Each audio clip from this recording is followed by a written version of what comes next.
আসন্ন Dhaka city corporation নির্বাচনকে সামনে রেখে বিএনপির দলের ভেতর থেকেই উঠেছে অস্থিরতার সুর। ত্যাগী নেতাদের উপেক্ষা, অভ্যন্তরীণ ক্রন্দল আর বিতর্কিতদের প্রাধান্য, এই তিন কারণে ঢাকা উত্তর ও দক্ষিণ দুই সিটিতেই বিএনপির সাংগঠনিক শক্তি দুর্বল হয়ে পড়েছে বলে অভিযোগ তৃণমূলের। একদিকে গত সংসদ নির্বাচনে আসন হারানোর তিক্ত অভিজ্ঞতা, অন্যদিকে জামায়াতের আগাম ও পরিকল্পিত প্রস্তুতি, সব মিলিয়ে ঢাকার রাজপথে অস্তিত্ব রক্ষার চ্যালেঞ্জে পড়েছে বিএনপি। দীর্ঘ 17 বছরের মামলা, হামলা আর জেল জুলুম সহ্য করা নেতাদের মূল্যায়ন নেই, এমন অভিযোগে উত্তপ্ত ঢাকা বিএনপির রাজনীতি।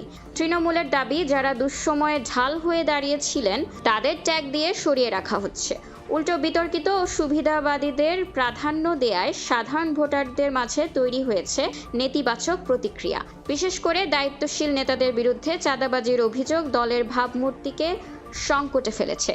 কাউন্সিলর প্রার্থীদের মতে, সমন্বয়হীনতার কারণেই গত সংসদ নির্বাচনে ঢাকার 6টি গুরুত্বপূর্ণ আসন হাতছাড়া হয়েছে। আসন্ন সিটি নির্বাচনেও একই পরিস্থিতির পুনরাবৃত্তি দেখছেন তারা। এখনো পর্যন্ত মেয়র বা কাউন্সিলর পদে কোনো সুস্পষ্ট কৌশল বা ঐক্যবদ্ধ প্রচার পরিকল্পনা চোখে পড়ছে না। প্রার্থীরা বলছেন, শিক্ষিত ও মার্জিত নেতৃত্ব না আনলে ভোটারদের আস্থা ফেরানো কঠিন হবে। বিএনপির এই নড়বড়ে অবস্থার সুযোগ নিতে এক পা এগিয়ে জামায়াত। ঢাকা উত্তর ও দক্ষিণ দুই সিটিতেই মেয়রসহ অধিকাংশ ওয়ার্ডে জয় ছিনিয়ে নিতে কোমর বেঁধে নেমেছে দলটি। আগাম প্রচারণা, সুসংগঠিত কর্মী বাহিনী এবং পরিকল্পিত জনসংযোগ তাদের বিএনপির চেয়ে সুবিধাজনক অবস্থানে রাখছে বলে মনে করছেন রাজনৈতিক বিশ্লেষকরা। সাধারণ ভোটাররা পরিবর্তন চাইলেও তারা খুঁজছেন স্বচ্ছ ও জবাবদিহিমূলক নেতৃত্ব। চাঁদাবাজি বা সিন্ডিকেট কালচারের পুনরাবৃত্তি চায় না নগরবাসী।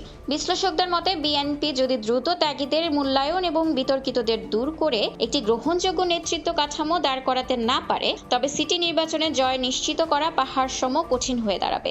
সময় ফুরিয়ে না গেলেও সিদ্ধান্তের অপেক্ষায় ঝুলে থাকা কর্মীরা ক্রমেই হতাশ হয়ে পড়ছেন। এখন দেখার বিষয়, রাজপথের প্রধান এই দলটি নিজেদের ঘর সামলে নির্বাচনী বৈতরণী পার হতে পারে কিনা। খোলা কাগজ, ঢাকা।